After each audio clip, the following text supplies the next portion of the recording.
Hey, how you doing, listeners? This is Gina Versa here with another episode of the Waffle Press podcast. This is me solo again. Diego is not here for this episode. We might have a divorce coming in soon, but we will see. But we are currently on separation, I guess. But no. But it's all good. It's all good. We have some cool guests for us this recording. This is interesting because it's like I have some work friends on this episode. So let me introduce my first good friend here, Ryan Heckel. How are you doing, Ryan? Hello. We're friends. Hmm. Work friends. I think you could separate work, drop the word. Friends comes first. Oh, okay. There we go. And yeah, you work with me at G4 TV. I think you're my boss. I think so. Sure. I was gonna say, Supervisor. I'm the right move cool introducing your boss. boss first. Not That that was it, that was a good call. Yeah, I think so. Yeah, I think so. Yeah, I would say so. I would hope so. And we also have another good friend, Coyde Grey Wolf Perry. How you doing, Coyde? Hello, I'm doing well. Yeah, I'm doing great. I agree with Ryan. The second we went to a movie together, the work from a work friend title dropped, and it Ah, was just okay. friend. Just friends. So happy Okay. to be here on a friends podcast. There we go. Friends for life. But Friends for life. yeah, it's good. It's good having you guys. I've been trying to have you on for a bit. You guys both love movies, and It's yeah, true. we always talk crap or appreciate films on our calls during work, making fun of Texas Chainsaw Massacre for being bad or good. I mean, Coy, you liked it? Yeah, it's I a like the new one. thank you. I did like it too. I think you're Gene, alone on this. Oh, Gene, okay. Uh-huh. I'm going to blame you entirely for me Oh, having watched the entire franchise leading up to the new one, because I think I was supposed to be on this show, and then I was like, I'm oh, gonna do my homuck. I'm gonna watch every oh, I'm Texas sorry. Chainsaw movie I haven't seen, which is all of them past two, Hmm. before the new one. Hated all of them pretty much. No, two's good. Two's Like, the good. two is great. Yeah, past It's two great. though, one Yeah, and two, yeah. great. Didn't really like any There's of a them there's like a until the new one. there's a 3D one. There's a Three, yeah, Hmm. that one's remake. okay. Yeah, there's like a Yeah. couple. The new It's also like I'll to asterisk. Hmm. The new one is not a good movie, but mm-mm, I had a Oh, no. blast.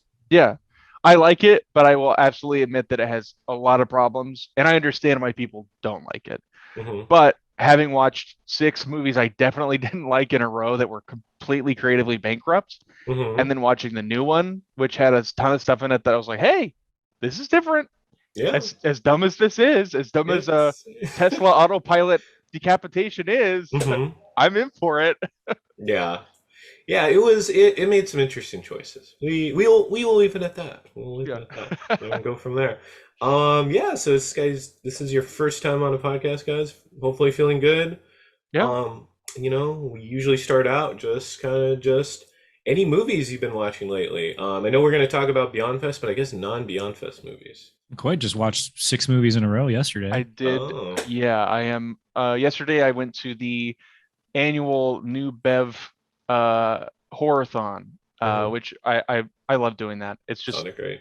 It's a great excuse to go see four or six movies that you've never seen and or heard of before. Hmm. So yeah, last night's lineup was pretty fun. Some surprises in there.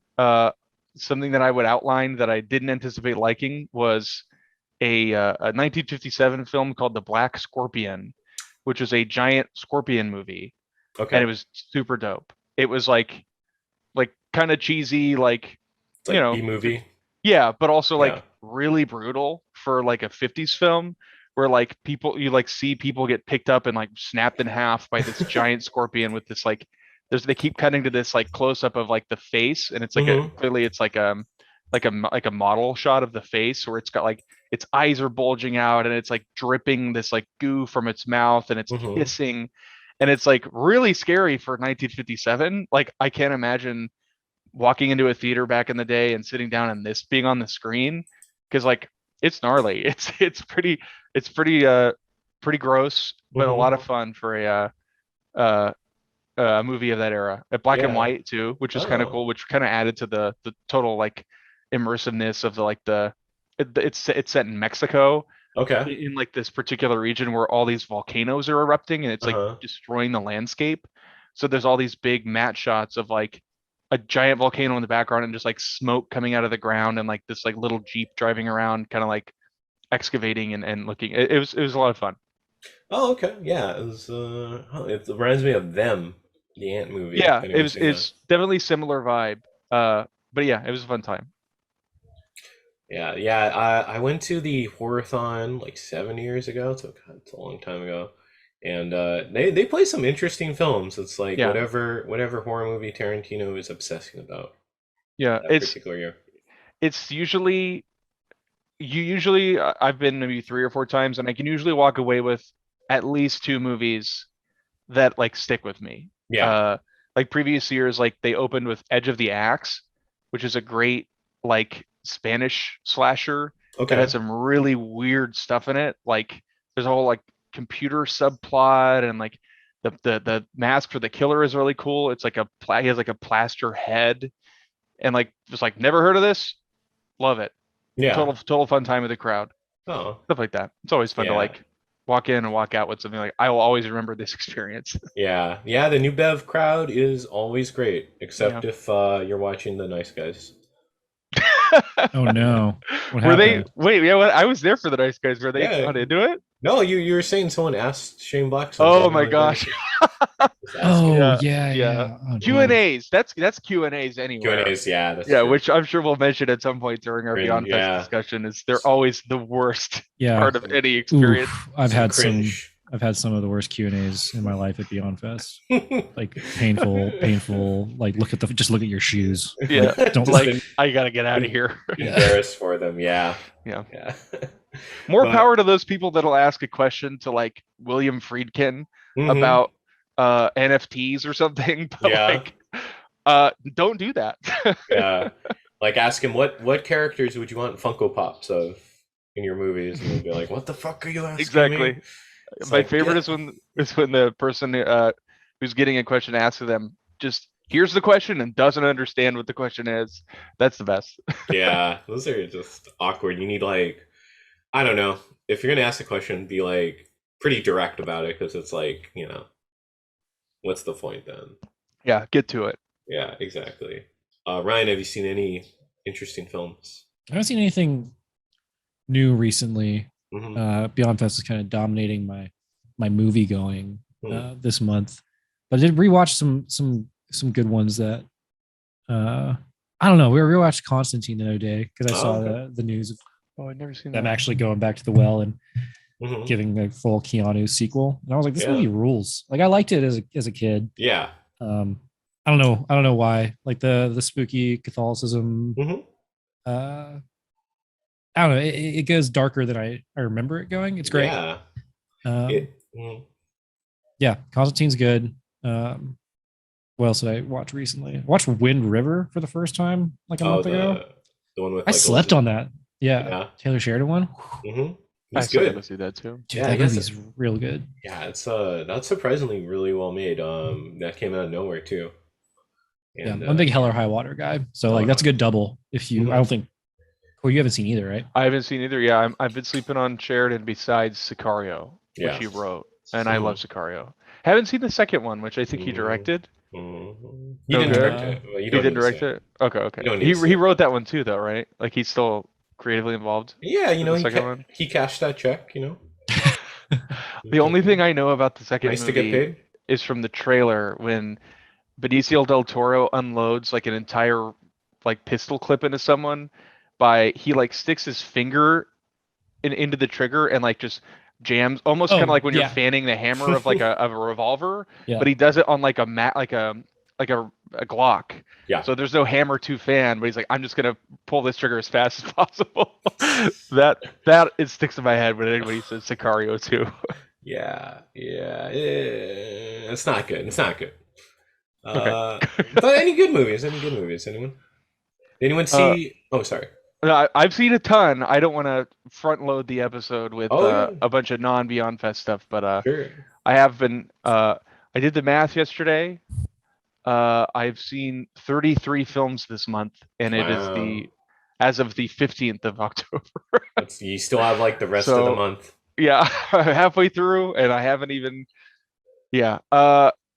Yeah, I've seen some stuff. Beyond Fest related that I didn't care for. Okay, yeah. Good hot takes are very appreciated here. I don't know if it's a hot take, but the new Dario Argento is a total skip for me. Dark Oh, Glasses. yeah, Uh, it's just flat. It's yeah. just not worth watching. I would not recommend it really to Mm. It's a people who are bummer. a fan of Argento or not. It's I feel about it the way that I feel. I don't feel this way, but a lot of people when they saw the new Cronenberg Crimes of the Future, Yeah. they were like, "What? This isn't body horror. This is just kind of like it's like a character movie. Like what's Yeah. happening? Like it's not interesting." I Uh, love that movie. I, it I was really good. liked it, but it's not a body horror film. I No, wouldn't even say it's a horror film. no. Whereas with Dark Glasses, I feel kind of similarly where it's like it's a giallo film, but like for like 40 minutes there's like no giallo stuff. Huh. Like it's just kind of like this blind woman and this Chinese kid kind of hanging out. And that's I'm just like I'm not really interested in these characters. They don't really like develop or change over the course of the film. They're just together and kind of No. like dealing with Hearing it's a bummer and a snoozer is at least like a little comforting because I remember Yeah. reading that synopsis. plot when they announced it, and I was Yeah. like, oh no, this could be such a disaster. Yeah. So I'm glad it's just bad and it's not offensive. So I absolutely Less. understand that, but I also kind of wish it was more noteworthy of a disaster movie. Mhm. You know what I mean? Yeah. I More wish it was interesting. like, yeah, like I feel the same way about Halloween Ends. Halloween I wish Ends, they did we'll- more We'll interesting talk things about that. that were like bigger swings. You know what I mean? Like Yeah. Dark Halloween Ends Glasses took doesn't some do big swings. Yeah. anything really interesting. It's just kind of like it feels like a script he's had sitting in a drawer since 2002, which is exactly what it is. He like Hmm. wrote it, had funding for it, and then the company that was supposed to make it 20 years ago dissolved, and he's like, whatever, and just Yeah. never made it. And it's like, okay, yeah, It's wouldn't like, recommend. okay. Not for me. And I'm a huge Argento guy, Yeah. but that one just didn't work for me. Damn. Well, it's on Shudder. It's You know, $2.99 a month. God bless Shudder Yeah, for they're good. putting out everything and anything. Just any, yeah. Some great stuff on there, like new stuff. Mhm. Deadstream, good new Yeah. movie. But definitely Uh, worth checking out. That movie's fun. Yeah, Creepshow. Most of the episodes are good. Yeah, Most of them. yeah. Most of them. Most of Hey, they're them, still yeah. making it. Somebody's Still got to making carry it. that torch. That's cool. I was gonna say, one film I saw on Beyondfest, and I think you guys will, I don't know, be surprised, but kind of enjoyed The Monsters. Kind of enjoyed it. I Yeah, don't know, you were maybe- saying. It was kind of fun. It was just Tell like, me on the Munsters, Gene. Yeah. What's up with the Sure. Munsters?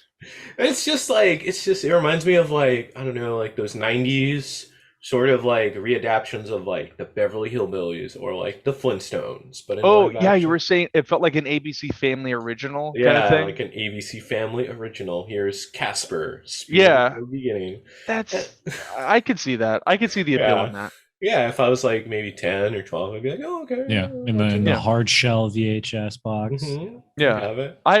I won't watch that now. But Yeah. if I had a kid who was like, "Can we watch this?" I'd be like, "Sure, why not?" Yeah. Yeah. Yeah, maybe not show them the other Rob Zombie movies, but you know. No. Well, actually, the double I was planning was House of a Thousand Corpses and the Munsters, and we would go in that order to kind of see Yeah. how they feel. Yeah. Yeah, it's interesting at least. I wish he could have shot it in black and white. It doesn't feel like a Rob Zombie movie. The acting is pretty interesting. His wife isn't too bad, even though he just kind of cast her. Interesting is a fun word to pick, Gene. Why? Yeah. Why is it interesting? Yeah, Gene, I don't know if you know this, but interesting is what John Carpenter said about Halloween Ends Oh, that's very true. diplomatically That's true. when he was asked recently if he likes the movie. Very It's interesting. interesting. film. Yeah. Very interesting. I would say it's a little fun movie. It's like, if you have like nothing to do for like an hour and 30 and you just want to chill or whatever, you can just watch it or put it on at a Halloween party and you're like, oh, okay, you're watching it in the background. And Now, it's not do you- terrible. It's not bad. Do you think it would do better? Would it be a better experience if it got the blood and chrome experience a la Fury Road, where it's Oh, like just or put a Logan, black yeah. and white filter over it and watch it like that? Would that be a better movie to you? Maybe. Maybe. Okay. All right. Yeah. All right. I Rob, mean, if you're listening, hook it mhm. up. Yeah. Call up Yeah. Universal. Yeah, I think if you produced it. and Netflix Rob, put the black and white Yeah. button. Yeah. Yeah, Robert Zombie, if you're listening to, vaccines aren't bad. You should probably get vaccinated. I don't know where I heard that about him, but I didn't know he this. might not be. Well, Well, But zombies anyway, can't die, so he's yeah, fine. Yeah, he's already yeah, undead, so he doesn't need yeah, a shot. yeah. But maybe you probably should have. Maybe he'll listen to this and be like, "All right, I should stop listening to my wife about this." Yeah, You I hop into should. my Dracula and go Yeah. get the vaccine. Yeah. Some good Shouts out music. to that grandma singing Dracula at karaoke. Oh, If you've seen that video, I that's the haven't. best. You have to send that to me. I'll It's a find it good and send song. it to you. That was It's my great. that was my favorite song to bop in fifth grade. So Oh, you're gonna love this video. there we go. But yeah, just kind of going to our main topic of discussion, Beyondfest.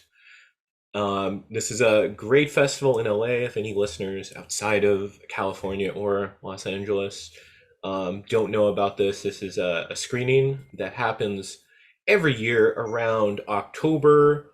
It's ran by Christian Parks and Grant Moniger. Hope I pronounced that right. That's And it. they've been running this for 10 years now, so that's cool. And yeah, they have it at the Cinematheque. It's amazing. It's great. They just put out like early screenings, a lot of retrospectives of earlier movies, and it's always a fun time. I try to go every year. I was unfortunately able to go last year, but it was what it was. But guys, what's your experience like going to Beyond Fest? What was everyone's first Well, Beyond Fest? real quick, I do want to shout out two things. I Okay, want to shout out Evrim Ursoy, who I believe is the head programmer or one of the head programmers for Beyond Fest. okay, You've probably seen him. He's the guy with the long hair. He intros yes, a ton of the films. He's definitely like right up there with Christian and Grant, from what I understand. yes, okay. And on top of that, I believe, and I don't know if this is like a marketing thing Hmm. or if it's real, but I believe Beyond Fest is the highest attended genre film festival in the United States, I don't doubt which if you've been to a Beyond Fest screening in the Legion or the Chinese Theater, Yeah. it's a lot of people go to those screenings. Yeah, But yeah, they're fun, dude. What was do you remember what your first screening was? Because I could remember mine if anyone wants me to go first. Ryan, I think you've been the earliest, haven't you? Yeah, that's I don't remember if I'm the one who told you and Mike about Beyond Fest when I first met y'all, because it was like right around October. Probably, Like, actually. you guys going? You guys got to go. I remember Mhm. Mike being like, "What the hell is this?" Mhm. I have a hard time remembering if my first year was 2015 or 2016. I even tried looking back Yeah. because I know the first screening I went to was a Fritzi Fulci, like the live compositions for the Beyond, and I look back and I was like, oh, they did that in 2015 and 2016. Yeah. I was having a Um, hard time looking back at their archives and being like, when did I go first? yeah, I was trying to remember too, and I was also like, okay, I know that there was a violent western, Mhm. but then 2015 had Bone Tomahawk, and 2016 Oh. had In a Valley of Violence, and I was like, I don't know what year I went, but Yeah. yeah, the Fritzi Fulci, Fritzi 2 Fulci was my first Beyond Fest experience. A buddy of mine who I was working with at Paramount, Mm. like had an extra ticket, like asked if I wanted to go. I was like, I've never heard of Beyond Fest. This sounds great. So that was like the only thing I did my first year, I remember, and have been going ever since. Was that Fabio Frizzi? Was that a live rescoring, or was it like where they do a Mhm. little live set and then the movie is rescored? It's like a new No, version. they were playing live the whole film. Awesome. Cool. Like, Like That's really cool. they had a singer who was doing the most like banshee, like wow. wailing stuff to go, like, because you Yeah. all Italian horror has that Yeah. that banshee wailing singing voice. Screaming, And- yeah. yeah. Look at it, Uh, Suspiria. No, it was wild. Because I don't know, the lighting worked for them that's right super underneath the cool. screen too, so she looked like a ghost. It was an experience for sure. That's awesome. Yeah. Only at Beyond Fest can you Yeah. have an experience like that. I've had Really. a couple pretty similar. It's great. Mhm. My first, as I was looking back at their website, it used to be really easy to tell. Like they used to have all of their schedules archived, Okay. and like by year, you could like sort like by year, like, oh, here's 2017. You just click on it, it's like as if it was like the listing for going and buying tickets. Mhm. It's a little different now. They Yeah. kind of just put like every year before 2022 on like one page. So it's kind of hard to tell what year is Go to which. the Cinematheque site; they have it all written down there. Oh, Still. See, I should have done that. Well, I figured it out. Yeah. My first, I'm gonna say I might have been to one or two, not realizing they were Beyondfest screenings. But the first time that I was like, I'm going to Beyondfest, this is what I'm going to, was the Shaping of Rage, which Oh. was their Cronenberg marathon. Hmm. They did it was 4 films. It was Shivers, Rabid, The Brood, and Scanners. And then after that, there was a separate ticket for Dead Ringers, and then Cronenberg did a Q&A afterwards. Nice. So my first Beyondfest experience was 5 Cronenberg films in a row at the Egyptian Theater, packed house, and then Cronenberg came out and did like the first Q&A he had done in like 5 or 6 years or something. Wow. It was amazing. It was like, all right, I'm a lifer. I'm hooked into the Beyondfest ecosystem. I'm doing this every year from now on, and it was Yeah. incredible. It was amazing. Dude. And that's where you got that shirt too. That's where I got the shirt that I have on in my profile picture. Yeah. That Which iconic underneath shirt. that tape says Cronenberg for president. Hmm. My first Beyondfest screening, I caught a shirt and I couldn't Oh. believe it. It's something that they do at every Yeah. screening is they throw out free shirts to hype Yeah. up the fucked audience up, before the Coyde. I'm showing. so pissed for first screening. I've been going to Beyondfest for 6 or 7 years, and I Mhm. finally got a free shirt at Halloween Ends at the last Oh, that's movie awesome. of After you Beyondfest. bought a shirt. After I did buy 2 shirts. So I got Yeah. 2. At least they're 2 different Beyondfest Yeah. That's 10 true. shirts, but Yeah. Did you get it Ugh. for the throw, or if anyone doesn't know, they have a t-shirt gun which they shoot and launch That's all into the I crowd. got it because they have the Rucking Fountain sponsorship, and Ah, I've I been see. wearing Rucking Fountain to all the Nice. screenings, being like, I'm wearing it. Please give me a free shirt. Yeah. Brian At the stood literal up, last one. stood up out of his seat and ran over and was like, I'm wearing an Empire Strikes Back Rucking Fountain shirt. Please give me a free t-shirt. And I, okay. And then Oh, they gave him one. yeah, dude, that's great because this year too, I got my first free shirt as well. You're wearing it right now. Is he wearing it right now? I'm wearing it right now. Have you yeah. told that story on the pod? Because I love No. that story. All right, I will say it right now because it's I was telling you and telling Ryan, yeah, how I got it, which was during the screening of Werewolf by Night. Yeah, after Shin Ultraman, right? After Shin Ultraman, which Yeah. we'll talk about later. Yeah. Yeah, they were throwing it into the crowd. I locked eyes with the person throwing it. They looked at me. They kind of nodded. They threw the shirt into the audience. I got my hand. It hit my hand. Went to the ground. So it was like, when the balls get hit into the baseball stadiums. The Mhm. guy next to me started reaching for it. I immediately, without instinct, put my foot down, stepped on the shirt. He was trying to You take literally it. put your foot down. Yeah. He was trying to take it. I was like, I'm not letting it go, motherfucker. So I was like, I was like reaching for it. He's still grabbing it. Got it. And like I was like going like this and gory. And then he was like, oh, okay. He's like, oh, And you spit on him. no. Knocked He was him like, out. GG. He's like, oh, it wouldn't have fit me anyway. He's like, oh, I respect. immediately, as soon as I heard that, I immediately thought about that episode of SpongeBob where Mr. Krabs grabs that dude's arm because he's picking up a nickel. Do you know what I'm talking? Where he Yeah. goes in to pick up like a penny off the floor, and Mr. Krabs with his giant claws like grabs this tiny little arm, and he goes, "Dude, you're crushing my arm!" Like that's what I thought about as soon as I heard you like stomped on that shirt. I was like, "Dude, Gene will kill somebody for that shirt." I really wanted the shirt. It's like It's worth it. how much you want it at the end of the day. But Yeah. I didn't step on him. Yeah, I Step know. on his arm. Didn't hurt. Didn't hurt the guy. I broke his fingers. Yeah. He bled for it, but it's mine. Yeah. That's It was a good time. Yeah, my first screening was Texas Chainsaw Massacre in 2016. So I don't know how I was aware of it. Probably Twitter, something like that. Was anybody there for Q&A, or was it just like a 35 millimeter Yeah, it was just repertory screening? it was just a 35 millimeter. Me and my That's cool. co-host of this podcast went together. It was really good. We had a good time. I think that was probably maybe my first time seeing Texas Chainsaw. That's awesome. Oh, that's a great Yeah. way to do it. The best way to see classics for the first time is with a Beyondfest crowd. Absolutely. Yeah, when he was like around, everyone was cheering. That's awesome. Leatherface, yeah. Yeah, I think that was it, 2016. So it was a good year. Yeah, and then I was hooked. Been going ever since, except last year, but doesn't count. But yeah, that's it's a fun experience. I'd recommend. How come you didn't go last year? What happened? I only bought like 1 or 2 tickets, and I ended up having to work that particular week on a commercial that was in Arizona. So That sucks. good. I had a similar experience this year where I had tickets to something I was very excited for and couldn't go. And that's the worst feeling. You're like, I fought for these tickets and now I can't go. What was it for? What was it? What? It was the Rajamouli triple feature the day Uh, after RRR. Uh, uh, I was supposed to go to that, and then I had a family thing that popped up, and I was like, well, can't go to this. yeah. Someday. And okay, cool.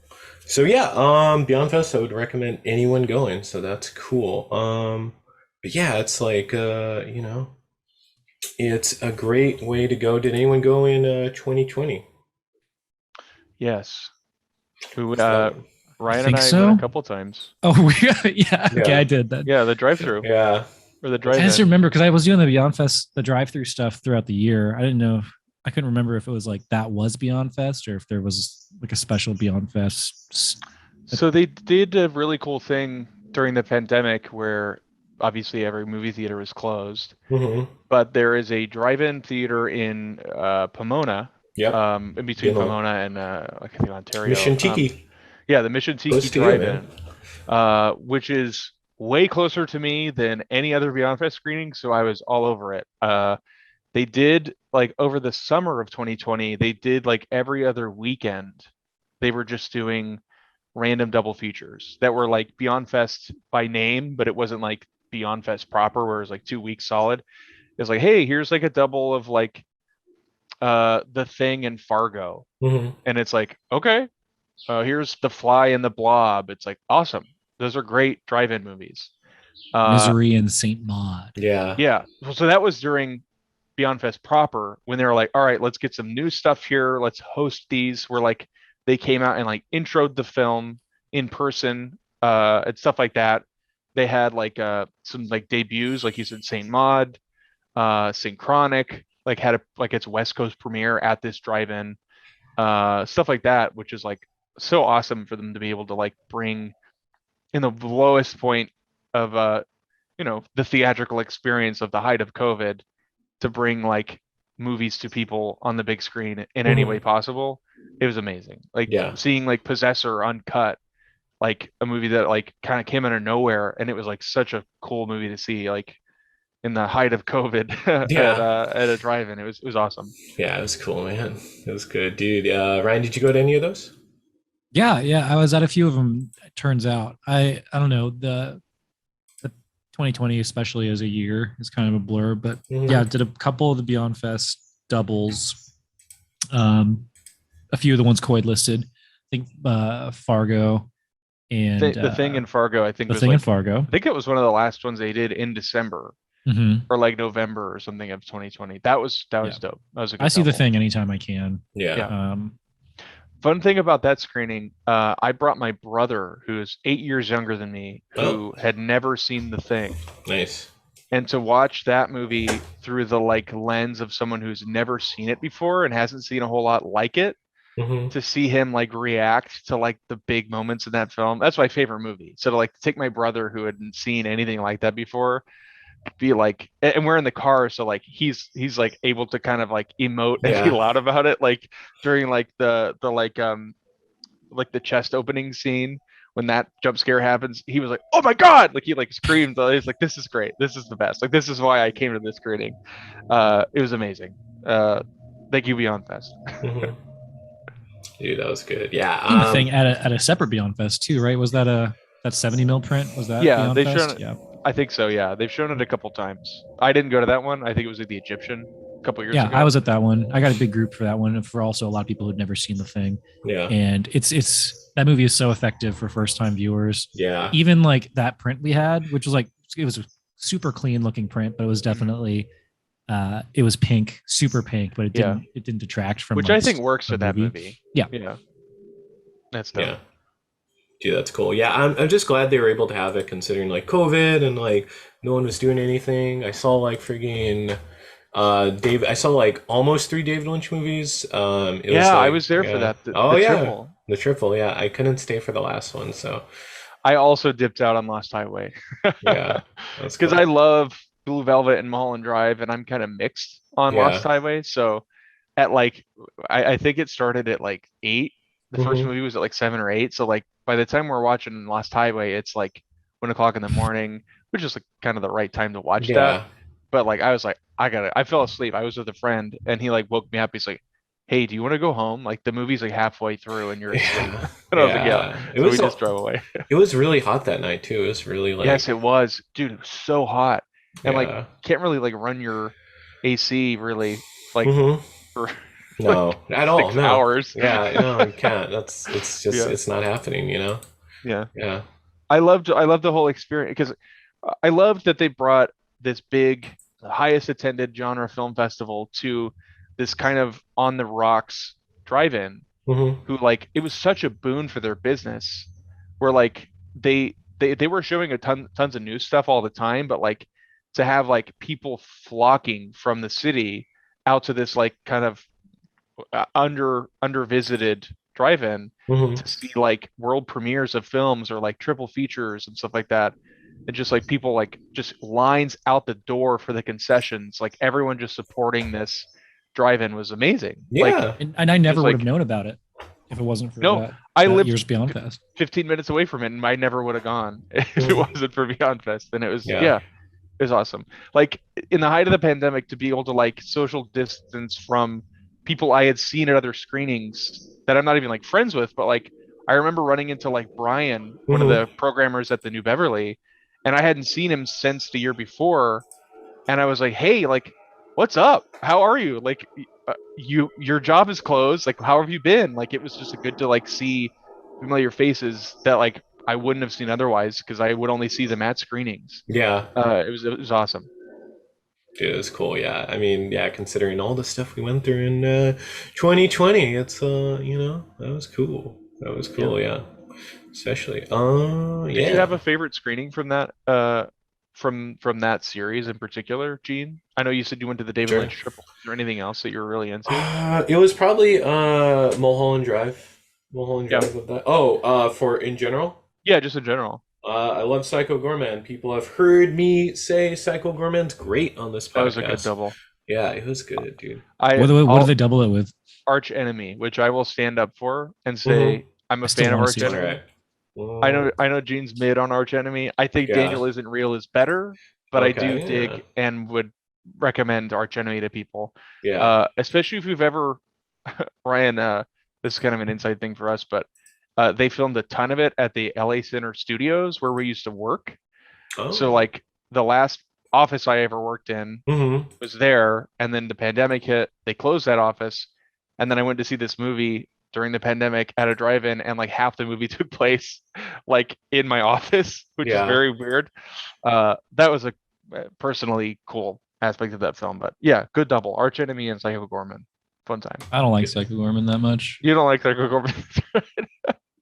Well, you didn't see it at the Beyond Fest screening, It's true. I don't have which that is same legit why I hype. like it. Probably, yeah. The We did the the energy we did of the it. at home premiere, the Draft House screening. That's Where, like, right. Where you ordered the like a Psycho food. Gorman box and Hmm. got a code to watch it. That is still Yeah. pretty cool, That's though. cool, dude. Yeah. Yeah. That's good. Yeah. Yeah, let's see. Yeah, no, it was a good year. I'm glad we were able to have movies that year because that was cool. Yeah. Let's That was talk a fun. little bit about the Armageddon that is the online ticket prices, which is like Or the sales of them, yeah. sales. Yeah. Not Yeah, so the prices are reasonable. Mhm. $15 for like a triple sometimes, but Yeah. yeah, ticketing I'll- has always been a nightmare. This year though, I was gonna say, smooth-ish. I think we should preface this whole segment by saying this year was the first time that I ever experienced a Beyond Fest ticketing thing that was not a total shit show. Yeah. Got everything I wanted. Yeah. Site didn't crash. Everyone that I knew that wanted to go to stuff got everything they wanted, I think. Hmm. I know there were some exceptions to people I don't even know, but like among my friend group, I was like, hey, what do we want to go to? And let's get it. And everyone got to go to all the Yeah. stuff they wanted to. Yeah, dude. It was good. Ryan, how do you feel about the tickets sometimes? Just kind of Yeah, no, I think like Coyde said, this year's was relatively smooth. And if I miss something, it's because I forgot to get tickets for like UHF. Like if I had tried that morning, I might have. But yeah, historically, it's been a mess. It's like trying to sign up for classes the day of, right? That Absolutely. morning, we were like, yeah. everyone, like we, so much so that like year after year, we got progressively more sophisticated, or at least planned out, like a squad of people like, all right, I'm going to try and get tickets to this. I'm going to try organized. I'm trying to get 4 and we'll cover Yeah. for that while you try to get 4 to this other screening. Yeah. And then hopefully we'll all get It's a lucky. process. Yep. So yeah, I guess that's like always have a squad to get it with. That's Yep. always helpful. Yeah, double Yeah. team it. It's like an operation. Which this year, weirdly enough, almost We had screwed too me many over. tickets. Yeah. Yeah, not only did we have too many tickets to things, but I almost didn't get tickets to RRR Ooh. because I had my wife downstairs on my account for American Cinematheque signed in to like grab Mhm. tickets for a different screening. Ooh, And I was like, I'll get RRR, you grab this other thing. nice. And it we were both signed in and it updated with her stuff and like kicked the Oh. RRR tickets out of my cart. I was like, oh shit. Yeah. What's happening? So I was like yelling downstairs, like, stop. Like, I'll handle it. Yeah. Typically that wasn't an issue in previous years. So Mhm. like it changes every year. Mhm.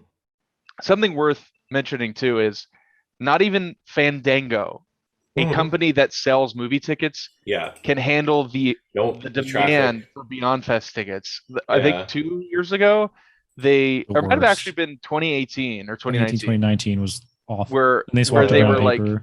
yeah, they were like, all right, we're gonna go with a big movie ticketing company to handle our tickets for this year, and it was a Nope. fucking nightmare. It was terrible. Yeah, it was bad, and Yeah. they've gotten better. Last year with the American Cinematheque website was pretty nightmarish. It was just like, just constantly like, you're just looking at that spinning circle waiting for something to happen. There's like a timer on like how long a ticket can be in your cart before it kicks it out. And you're just sitting there waiting for it to update and you can't do anything and it times out and you just lose the ticket. And it's like, what? That sucks. But Yeah. didn't experience anything like that this year, which was That's great. good. That's good. Yeah. Usually, yeah, I try to get it with a group of people, and it's always helpful. I was gonna say couple goals though, Coyde. Couple goals. How so? What do you mean? Oh, you and your wife were trying to get the ticket. Oh, couple goals. Yeah, there you go. Yeah, it works out like to have someone in the same room or house as you who can like kind of coordinate with you. Because it's one Yeah. thing to be like on a Discord call or messaging each Mhm. other like, hey, I got this, what'd you get? But to like be able to like run downstairs and be like, stop, I got this. It's kicking me out. Like, yeah, it was fun. Exactly. So I guess let's go into like some of the films we saw. What are your favorite films of this year? I know we all saw Shin Ultraman together, and eventually we all saw Halloween Ends. Ryan, do you want to kick us off? Yeah. Highlights. RR, of course. Yeah, That was fun. Was a religious experience. I don't know, because I think all of us who had gone, mostly, and you actually excluded, had seen the film. Yes, I didn't whether see it in a till theater or on Netflix at home. Yeah, and were already fans. And I think the majority of the theater, like 80% of it, had seen the film, and the 20% who hadn't were in for a wild ride, because I don't know, that was a screening. I don't think I'll ever top kind of the energy of a crowd like that. Well, for context, it was a IMAX screening of RRR at the Chinese theater with 900 people in attendance and the director of the film. So for people who have or haven't seen RRR, imagine that film in that screen with that audience. Mhm. It's like unforgettable. Like, people were cheering and clapping the entire film, dancing. People went and danced in front of the screen. Like, yeah, sorry, Brian, I didn't mean to interrupt. No. That's all icing. It was just a great experience. And I don't know. There's no way I can like over hyperbolize like just how much I love that experience. Was. I was sitting next to Ryan during this screening. I believe it was definitely my first time in the Chinese theater. Ryan, had you been there before? Yeah, I was there for The Force Awakens. Oh, that's right. Okay. Opening night at 3 a.m. Sitting next to you, and during the intermission, turning to you and we were both like dumbstruck, and your voice was blown out. You had blown out your own voice from cheering every time Beam came on screen. You're like, yeah, like every time. Yeah, there was a lot of there was a lot of, it was a bunch of guttural screaming coming from Let's go. I couldn't control. I just watched Elvis, right? And they did the scene where all the girls are reacting to his dancing on the stage for the first time, and that was like me That was it. at That was the RRR. energy. I was going full Ric Flair every 10 seconds. Just Yeah.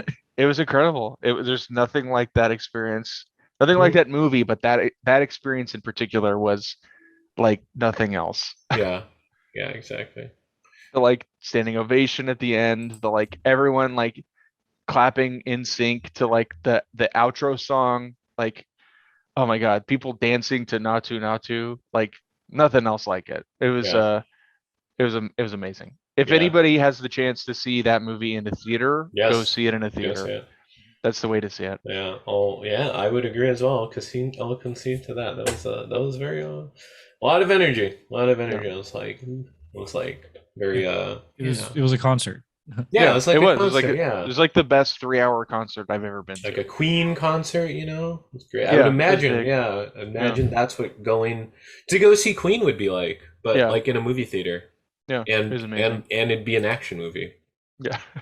you know? It was cool. Man, yeah, we saw a lot together. We saw a couple screenings. Shin Ultraman. Shin Ultraman. Yeah, if you guys want to rules. go into that, we can, yeah. Movie fucking rules. Mm-hmm. Yeah, it was so much fun. That screening in particular was like sold out show, bunch of tokusatsu nerds, just people ready for like some kaiju shit. And it delivers. That movie absolutely delivers on what you want, you know. I didn't expect the full 60s and 70s kind of not only kind of like way they shoot some of the sequences, but like the score. Mm-hmm. I wasn't ready for like the classic like Saturday morning cartoon vibe to it. That was awesome. That really played with the crowd. Mm-hmm. Yeah, I was expecting more like, oh, Shin Godzilla, they're gonna make this universe, but like, no, it's gonna be the its own Shin thing. universe, sure, Uh-huh. but like every IP is gonna have what Its makes own- it uniquely its. Yeah. Then they'll all cross together, and then we'll have like all this. I'm so ready Yeah, for Kamen Unit 1 Rider. to take down Godzilla. I'm so ready for it, dude. Yeah, Just well, give me that. I don't Ready. know if they're as big as him, but We'll find out. We'll find out. Oh, yeah, we'll see.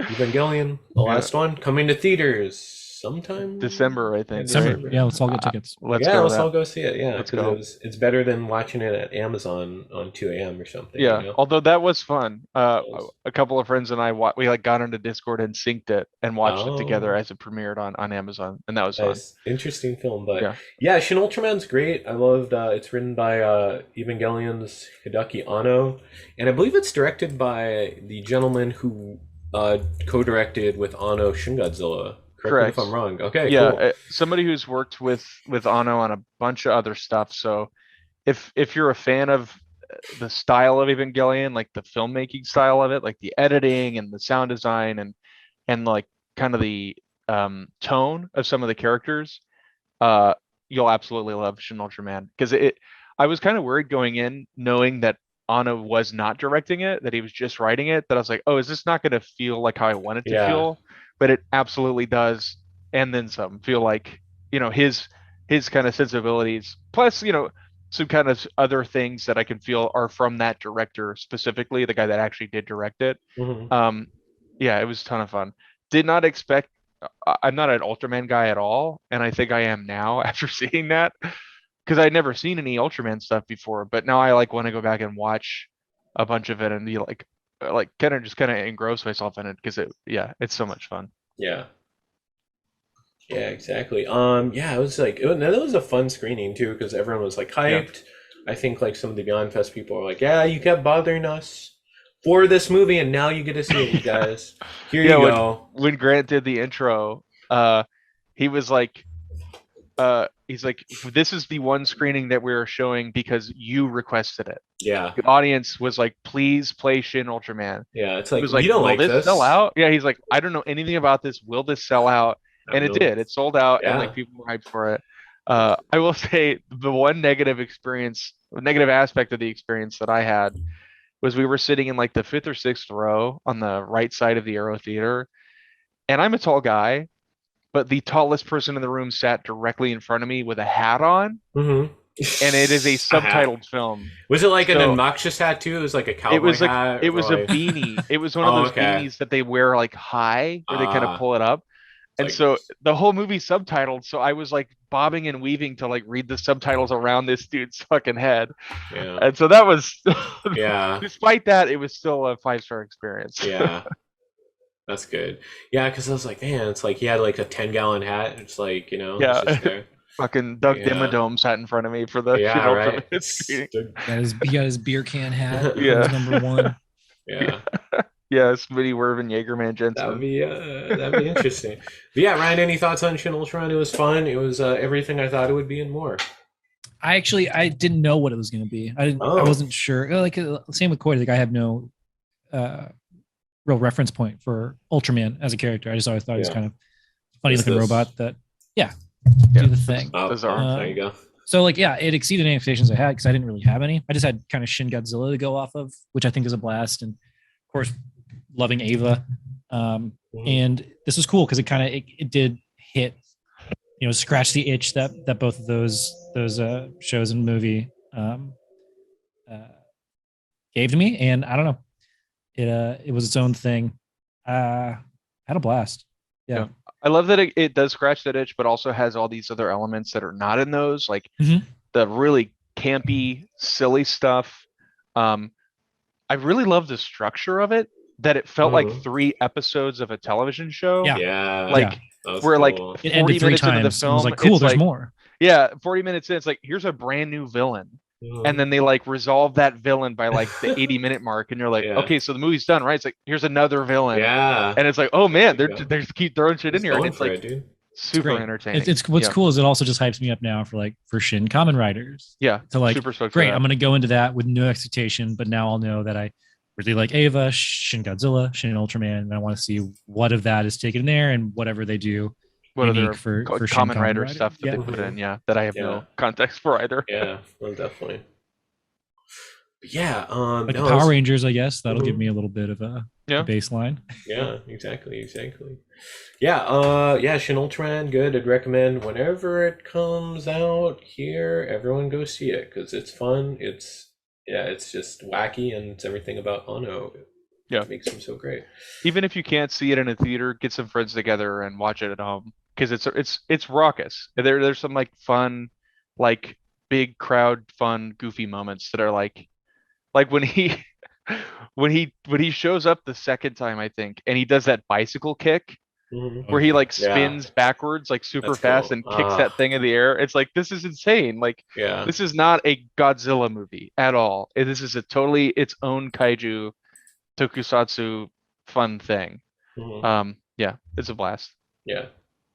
Yeah, no, definitely. Yeah, I can't say anything more about it. It's already been said. So I guess last topic of the recording, Halloween Ends. They showed it there at Beyondfest. I guess that was the premiere, I think, right? Possibly one of the premieres. It was it was weird because it was like it was the West Coast premiere only by like an hour, because they showed it at the Chinese theater at the same time. Oh, okay. So like that, it started at 6 p.m. at the Legion Theater for the Beyondfest screening, but then they had like the like Universal Halloween premiere, Ends yeah. red carpet premiere at the Chinese theater like at 7. I mean, I don't have a whole lot to say I think without just it kind of spared trashing it. us a Q&A Yeah. that room was not feeling that movie. That room is really cold after that movie. 'Cause we saw Halloween what was Kills that there like? the prior year. And we Yeah. had David Gordon Green, and Mhm. Jamie Lee Curtis there to kind of at least intro it, and then David Gordon Green stuck around after for a Q&A, which that movie had a warmer reception because there are things, I think, especially in retrospect. At least a slasher movie. Yeah, there are I did not like Halloween Kills, but after watching Halloween Ends, like I don't know how I feel. Maybe I do like Halloween Kills because Yeah. at least it was a Halloween movie. I like both of them. I like both Halloween and Halloween Kills, to clarify, not Halloween Ends. Right. I was like, wait a second, what are we Yeah. talking about? Yeah. I do still think 2018 is like, not only is it the strongest entry of the 3, Great but it's movie. also like the least divisive, right? Mhm. There's like no question. It's like, if you like slasher movies, you'll probably like 2018. Yeah. But there's just so many weird things and ends that like kind of go in the face of like not just everything they had worked towards for the last 2 films, but also kind of like the 44-year legacy of Halloween as a franchise. where it's just kind of like, dude, you're making the wrong movie. Like if you want to make this movie, you absolutely can, but to have it be like the cap on your trilogy that you've built, Yeah. it's like the most J.J. Abrams shit to me, where it's Yeah. like you didn't know what you were doing when you started this, and that's Mm. fine. But Yeah. like maybe let somebody else who's a little more passionate about this take over and do something that like doesn't even have to please a crowd. Just kind of at least I would hope services this franchise that has such a legacy. Like, and I'm not even a huge like legacy matters guy, but like to just make a movie that's like not a good end to your trilogy that you made Mhm. is just so strange. Yeah. There's like a tinfoil hat side of me that's like, and I'm hoping no one on that creative team was like, this is gonna be this will what we'll be talking about in 10 years. It's Yeah. like they're gonna talk about how Halloween ends. It's How it just like ended. Halloween 3. You know, Michael's not there. It's a different movie. Like that, we were going for And that with Halloween Ends. I It's honestly like think they were Season of going the for that. Witch. But you know why Halloween 3 works? Is there's absolutely nothing to do with the other movies, right? Yeah, and It's there its wasn't like a own setup thing. teasing a trilogy of Yeah. a story, right? Yeah, there isn't the trailer isn't the satisfying conclusion of the Halloween trilogy. It's like, hey, there's no Michael in this. That's the Yeah. third Halloween movie. But Silver this, Shamrock. it's like the fucking trailer is the last 10 minutes of the movie. Because they know They it's don't the even- only thing that yeah. ties it to it. Yeah. They don't even Yeah. tell you that there's this Corey character who the whole No. fucking movie's about in any of the promotional stuff leading up to the release of the film. It's like, what the hell? What? That's not like oh, you got me with something better that I wasn't expecting. It's like, that's a total bait and switch. Yeah, well, it's like, but on the devil's advocate, it's like, how do you market that? I would say, marketing wise, I don't know, Ryan, but it's like, Don't even do it. Yeah, Don't have that be your If- product to market. I was gonna say, Yeah. yeah, honestly, maybe. maybe don't make it. If you can't figure out how to market a Halloween film Mhm. accurately, maybe don't make that movie. Yeah, I'll just go. You can make the movie that they made, maybe not in this franchise. Mhm. You know what I mean? Like, it's just such a weird decision.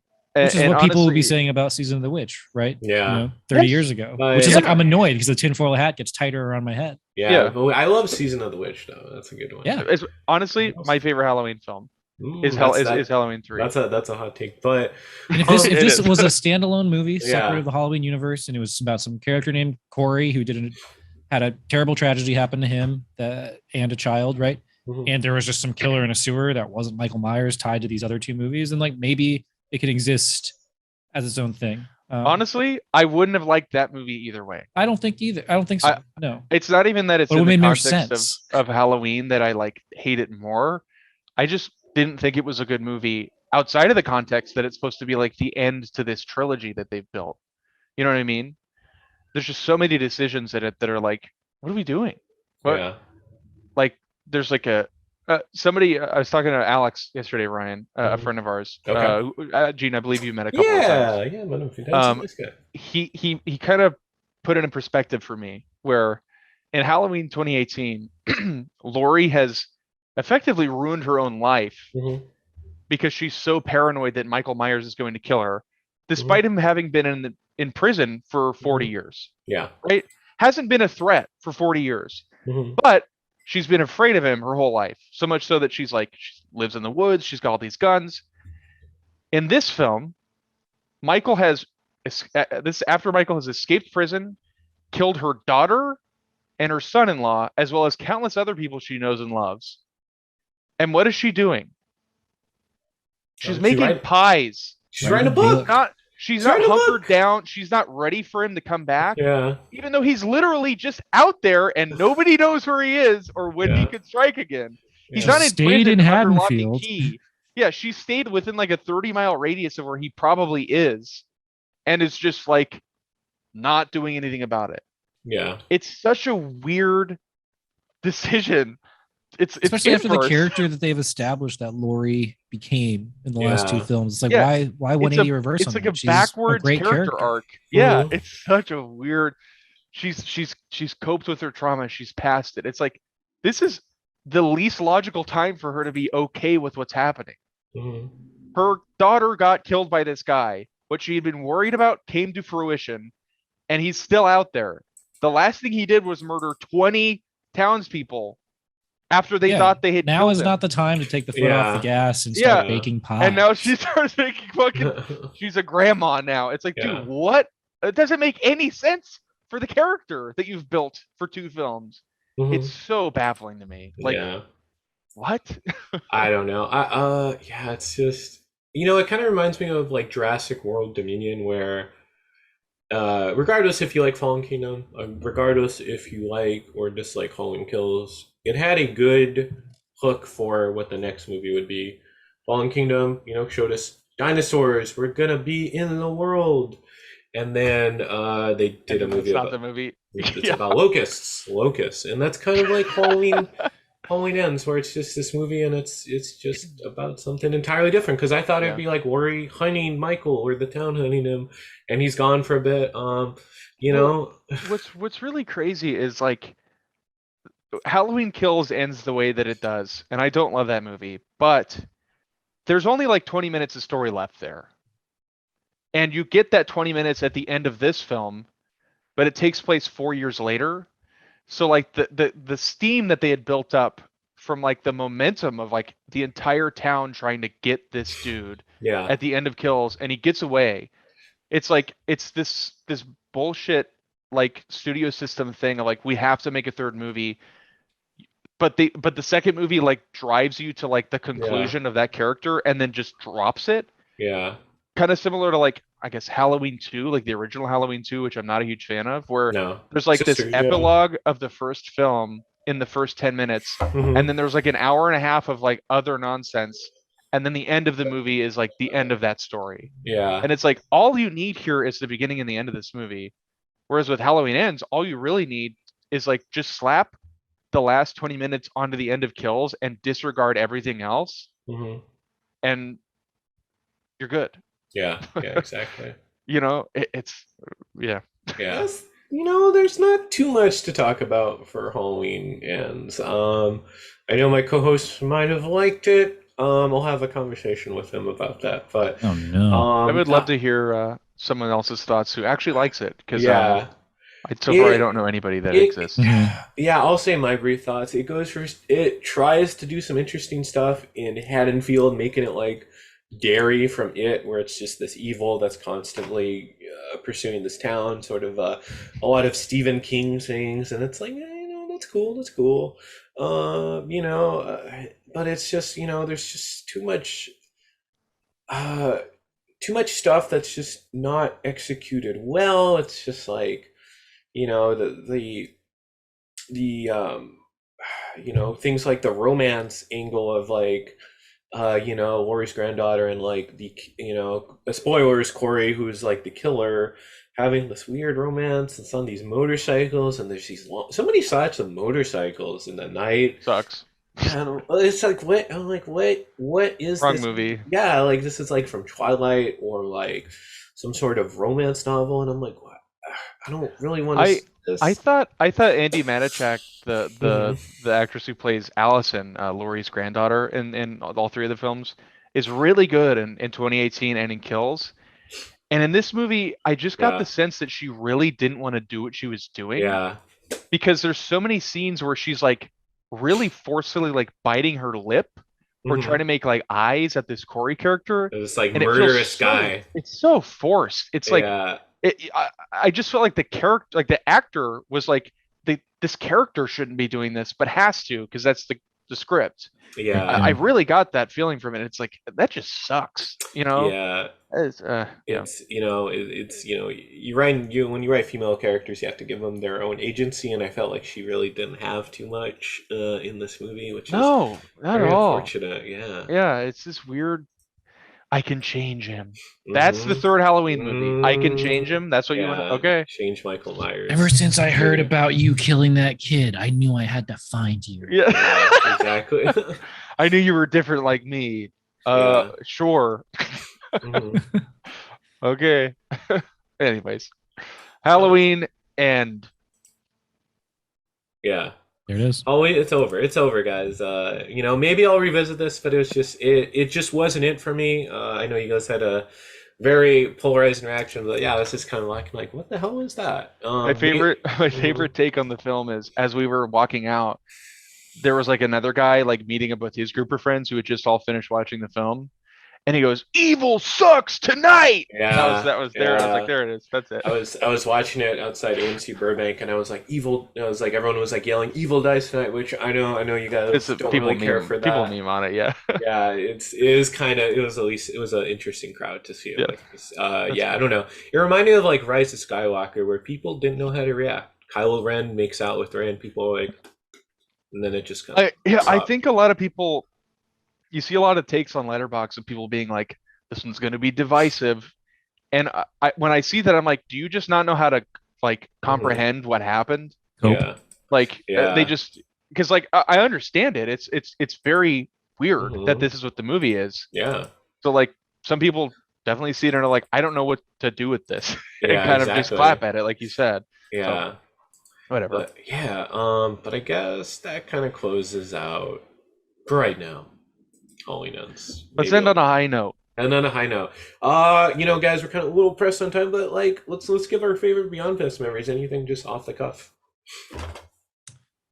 Um, did a Predator screening a few years Hmm. ago. Okay. That That's that good. Arnold intro and Bill Duke was there, and I'd never seen Arnold talk, Oh, and he must have taken like 30 or 40 minutes when he only really needed 15. But yeah. like, there's a reason that man was elected governor. He can control You a can talk. room. It was Yeah. great. He was just That's the most good. charming and funny guy.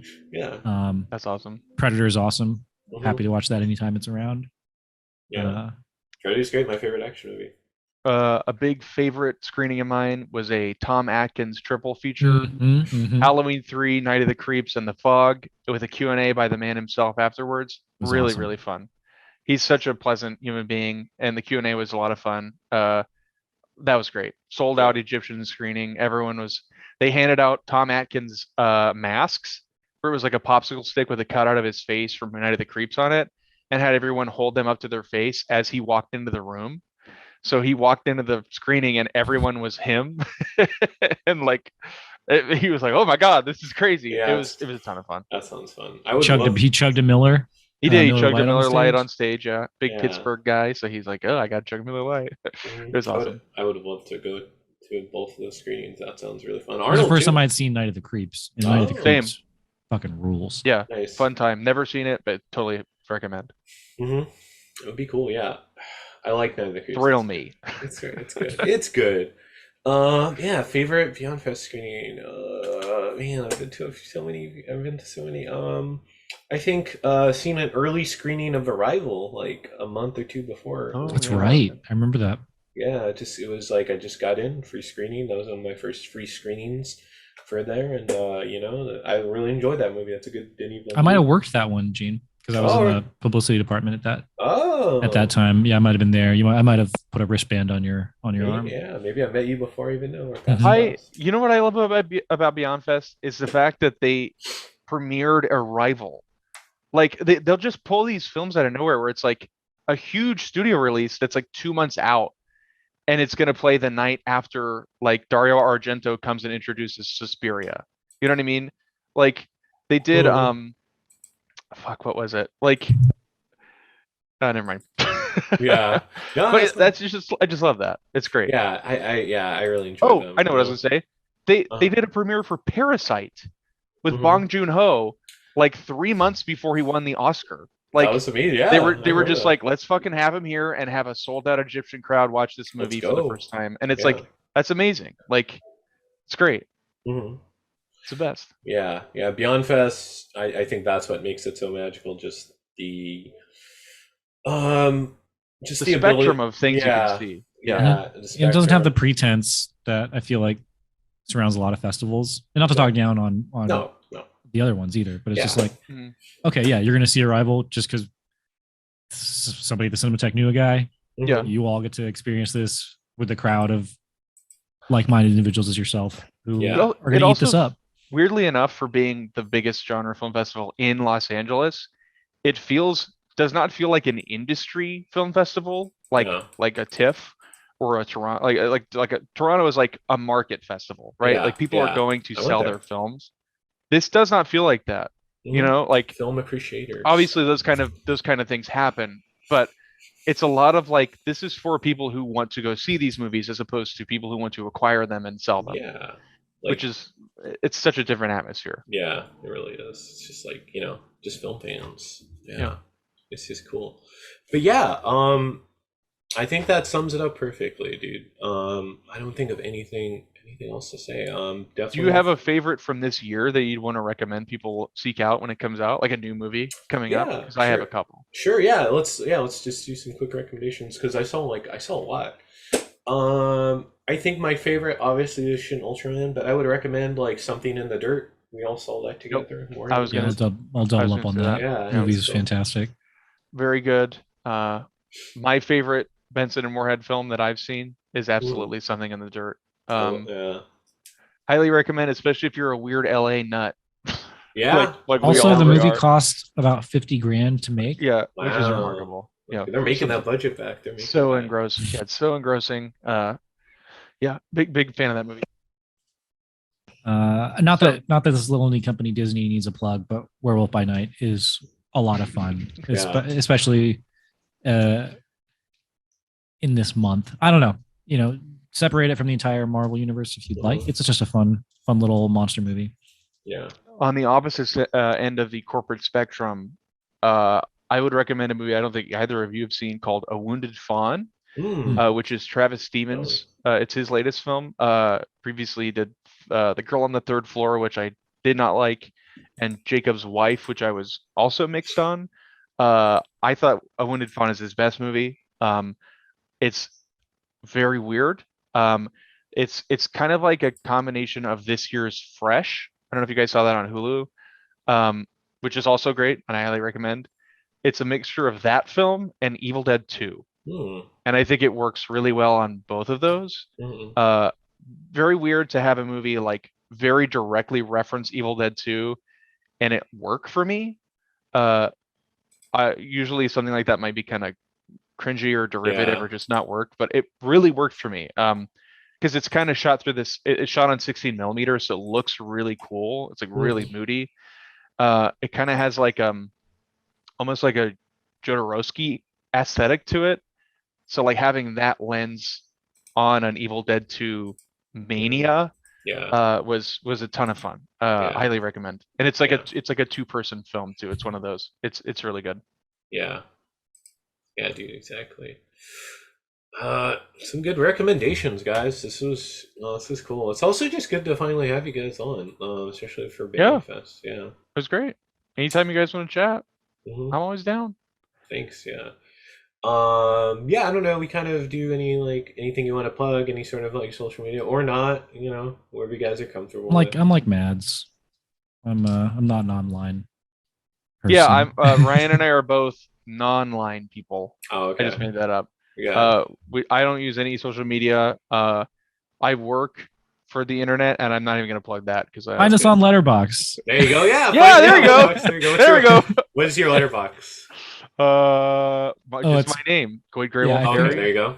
Yeah. If you find Coyde, look in his Coyde. friends list and find me. I don't know my name on Letterboxd right now. I'll check. It's just Ryan Heckel, or Snack Panther. I think also comes up. Snack. That's a good one. I think if you type in XCGWPX, I think that's technically my username. But I think if you just search my name, it'll come up under users. I don't know anyone else called that name. Yeah, follow us on there if you like. Follow us for shit we said today.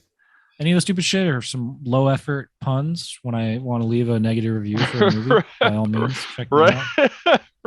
Ryan's reviews of films he does not like are my favorite. Perfect example: Halloween Ends, Up Being Ass. Yeah. I didn't read that letterbox.